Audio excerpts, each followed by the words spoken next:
ভোলায় তৌহিদ ভিত্তিক আধুনিক রাষ্ট্র গঠনে গণমাধ্যম কর্মীদের ভূমিকা শীর্ষক এক মতবিনিময় সভা অনুষ্ঠিত হয়েছে।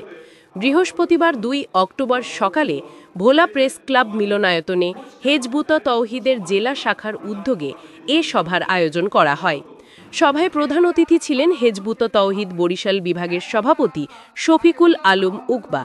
তিনি বলেন, বর্তমান সমাজ ব্যবস্থা অন্যায় ও বৈষম্যে জর্জরিত। এই সংকট নিরসনে মানুষের বানানো ব্যবস্থায় কোনো স্থায়ী সমাধান নেই।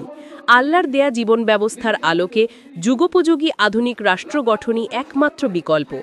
এক্ষেত্রে গণমাধ্যমের সহযোগিতা প্রয়োজন বলে তিনি মত প্রকাশ করেন। আলোচনা পর্বে উপস্থিত সাংবাদিকরা তৌহিদ ভিত্তিক রাষ্ট্র ব্যবস্থার বিভিন্ন দিক নিয়ে গঠনমূলক মতামত দেন।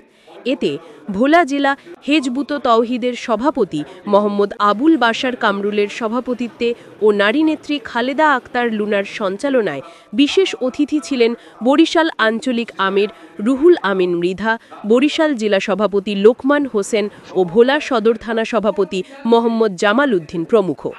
এ সময় বিভিন্ন গণমাধ্যমের সাংবাদিকদের মধ্যে উপস্থিত ছিলেন দৈনিক খবরের মোকাম্মেল হক মিলন, প্রথম আলোর নেয়ামত উল্লাহ, আমার দেশের ইউনুস শরীফ, ভোরের কাগজের এইচ.এম. নাহিদ, চ্যানেল এস-এর মনসুর আলম, বিজয় টিভির রিয়াজ হোসেন, শান্তসহ স্থানীয় সংবাদকর্মী ও সুধীজনেরা।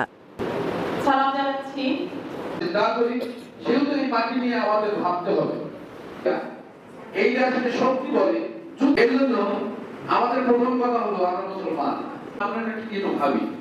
এরপরে এই সত্যিগতি গণতন্ত্র চাকরি দিয়েছে। আমাদের কথা হলো রাষ্ট্র হয়ে একটা বৃক্ষের যেহেতু কোরআন আছে অবিকৃত, সে কোরআন কে দেবে। এরপর আপনারা জানেন মামলা হলে কি